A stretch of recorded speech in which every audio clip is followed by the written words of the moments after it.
Hello, and thank you for watching the Kempler Design Vlog. My name is Paul Kempler, and I am the owner of Kempler Design Window Fashions in Reno, Nevada. And this is... April Kempler, Paul's wife. And she has an important role in this business. I do a lot of the out front stuff. I am the owner in terms of being out in the field. I do the design, I do the installation, but April handles the things behind the scenes. So if you've called us to do business with us, then you've talked to April. Everybody says, I just love talking to her on the phone, so please feel free to do so. The reason that we're getting together now is that we want to talk about our trends for the future. Last year we did a trends for 2021 window treatments, window coverings, and it went actually pretty well. We found that a lot of the things that we talked about were pretty accurate. We talked about supply chain issues, we talked about inflation, we talked about the issues about having workers, and a lot of those things not only took place in 2021, but they still exist in going forward into 2022. Today is the 26th of December, and so we're just about ready to head into it, but we want to talk about some of the trends that are going to take place. One of the major factors that has existed for 2021, and again, we don't know for sure how it'll affect the future, is inflation. The numbers that are coming out from the government are in the 6-7%. It's trending up at the end of this year. It was at 9% according to the current numbers. And so in our industry, what have we actually seen as far as the numbers in 2021? Like 15. Yeah, with some of our suppliers, we've seen price increases up to 15%. And it's not just the cost of materials, but it's also the cost of shipping has gone up as well. And in some of those cases, it's way more than 15%. One example that we had from last year is we ordered a motorized drapery rod. Rod was awesome. This has nothing to do with that. But the shipping cost to ship it from Los Angeles to Reno was $350. Yeah, and it used to be something like that would be $150 if it was shipped by freight. But now those are going up too. So when you add up all those things together, it has an effect on the industry. Now, if you're a consumer, yeah, you're paying that in terms of bills. If you're a manufacturer, you're like fighting, like we have to raise the price, they say, in order to cover our expenses, because I guarantee a lot of their costs are more than the 6-7% that the government says that it is right now. And if you're a dealer like myself, you're just dealing with it. We're kind of in the middle and have no choice. So what we do want to talk a little bit about, though, is the inflation side of things and how in this industry, people are utilizing the fact that they know that the value of the money that they're holding is losing value.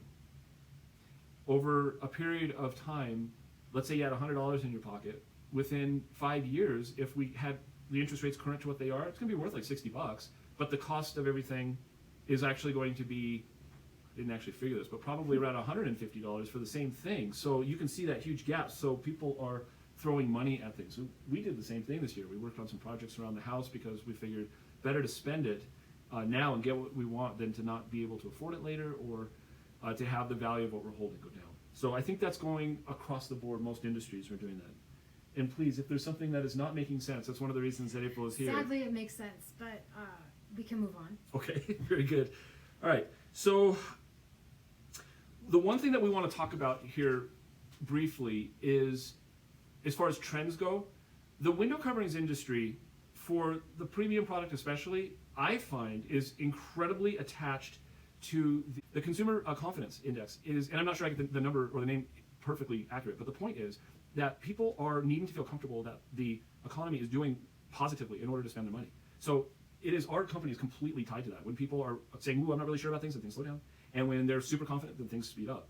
And when things are up like that, the one thing that we need to be aware of is that, like one blogger said recently, things can change at the drop of a hat. Or a snap of a roller shade. Good one. So, yeah, things can change really. What's the snap of a roller shade anyway? I don't know what a drop of a hat is either. I know drop in a bucket, but not. Okay, moving on. You know how when you pull the roller shade and you let go? Oh, grandma style. Yeah, Okay. All right, grandma style roller shades. So anyway, the point is that when the market is way up like that, it could snap, pop, whatever, and come down dramatically. We haven't seen a drop like that since 2008, but it can definitely happen. And so we just want to be aware that those kind of things can. I want to talk about another trend that I see as a potential for the industry. And that has to do with something that I recommend you look up if you're not familiar with it. It's called ESG. And this is something that has to do with financing and banking and governmental authority and all this. And I'm not making any comment, positive or negative, about it, but it is a trend that's taking place. But most of our friends have never heard of it either, so. Yeah, and I probably won't get everything right because I'm not that solid on it either. But ESG stands for environmental, social, and governance. So these organizations want to make sure that the corporations that exist in the world are making sure of environmental issues, social issues, and governance issues, like the way that things are controlled. And I believe that that is very important for what's going on. So, for example, on a social issue and a safety issue, back in 2014, Templar Design, we wrote a blog right at the beginning of the year saying we are no longer going to be doing corded window coverings for safety issues because they were talking about child safety, pet safety, and we wanted to make sure that we were at the forefront of these kind of movements. Well, now more and more manufacturers are saying we're cutting off corded products. I just received a notification from Norman Window Fashions that as of January 1st, they are not going to be doing corded products at all. And that is, again, if you follow ESG, then they're making sure that they're not putting the public into danger by the choices that they're making. But there are other things that fall under these ESG things, and they're not always about safety, but one of the things has to do with the E, or environmental issues. So there are two things that I think really affect the window fashions or window coverings market when it comes to environmental issues. Number one is energy use. There's a lot of talk about climate change, and again, I'm not making any statements about yes or no, it is, it isn't, it doesn't matter to me. The point is that things are actually moving that way, whether we like it or not, that's the way it's going. But when it comes to energy, what are the most energy efficient products?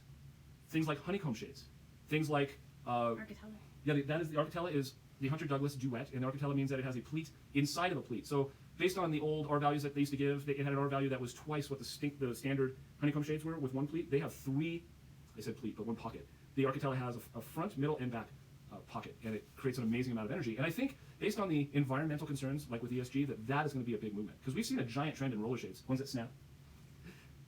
I'm speechless. Just ready for reaction. And with, Preferably not snapping, just lifting. yes, that is a trend. That is definitely a trend. So when it came to the roller shades, they're definitely a trend. They go up and down beautifully, all kinds of choices of fabrics. Lots and lots of people are choosing to do them. But if the environmental impact starts to take a stand with, like, we need to be more energy efficient, so we're not using so much air conditioning, we're not using so much heating, then they're going to start focusing on things that are going to preserve energy. And the other thing environmentally is when it comes to the types of materials that are used, like chemicals and things like that, I think we're going to see a lot of companies moving towards environmentally safe products, natural materials, cottons and wools and things like that, that are not going to have an impact on the environment. Again, whether or not it actually has a dramatic impact or not, the governance is going to be mandating that people make these choices. So what does that mean for our industry? I think what's probably going to happen is that there are going to be some small companies or offshoots of the bigger ones that are going to focus on this. Now, I think the prices will be significantly higher because it's going to be that elitist type product, but the big companies will probably take over with this once it takes control and people start getting involved in it. Do I think this is going to happen right away? No. I think realistically we're probably looking at 2030 as a time frame, so the next 8 years, where these kind of changes are going to start taking place, and you're going to see things being mandated by governments, but it's going to have an effect on environmental issues and social issues as well. And the social issues, I don't know, other than manufacturers who will have to hire different types of people and all that, I'm not really sure how that affects the industry at this point. Maybe I'll do an update on that at some point. Okay, so I want to move off of these kind of big picture things and talk about the industry itself and some of the things that are happening. I do feel that last year, 2021, it was companies just trying to, when I say companies, I mean manufacturers, that were just trying to stay in business, keep things going, and they got really, really, really busy, but they had fewer workers and they had people working from home. More mistakes. Yeah. And so as a result, you had limitations on what things were going to get done as far as new things. Like 2021, like no new products were coming out at all. Whereas normally they would release new products from time to time. Something you want to say? No. Okay. So I do feel like they're going to release some new things this year, but I feel, this is opinion, it's not necessarily a fact, that it's going to be more about updating colors, updating fabrics, making subtle changes about products that already exist, because that's a lot easier to do than revamp some new thing when you can't get supply chain issues and you can't get people to work and you have no idea what's coming in from outside vendors and sources. So I think that's kind of where things are going to be going. The big thing that I know is going to continue to change is the technology side. We're going to talk more about technology in a little bit, but that's a big area that I think is just going to continue to make adjustments. Another huge trend are draperies. And I think it has to do with the fact that people are spending a lot of time at home comfortably, and they want to make sure that they're really happy there. So we're seeing trends in fabrics. Draperies, Roman shades, other types of fabric type things are... Yeah. I remember years ago there was a product and people were putting this quilts on their windows. And I think, I haven't seen that in a long time, but it was for insulation. And I think it made them feel more warm and cozy. And that's a trend I'm seeing in fashion, is that cozy, casual, at home kind of thing. Not that we should put sweats up on the window coverings, but I think soft things that are comforting and calming and soothing are popular. Yeah, and that's what we're seeing in the fabrics people are choosing. Lots of solids with various textures, except for the perfect application for certain things where people want a lot of pop. And if you look at our vlogs, typically we have lots of pictures and videos and different type things, and you'll see the contrast there. But that's definitely a pattern. The other thing that you'll find with draperies has to do with rods. The big trend that we're seeing is a more contemporary look. So you're seeing a lot of metal finishes. You've got your goldish, your brassish, your silverish, and they're doing them in more unique types of colors, but they're trends. They're not necessarily like a standard. So the old traditional ones are still there. You know, the brushed nickel has become a tradition. black, oil rub bronze. So all of those are still just as accessible and still workable as they've ever been. But a lot of those other ones, and the other thing in drapery rods is acrylics. So clear rods or clear rings. And all of these are really cool looking, but you have to keep in mind that these are trends. So it's like one of those things that when you see, and we can talk about color right now too.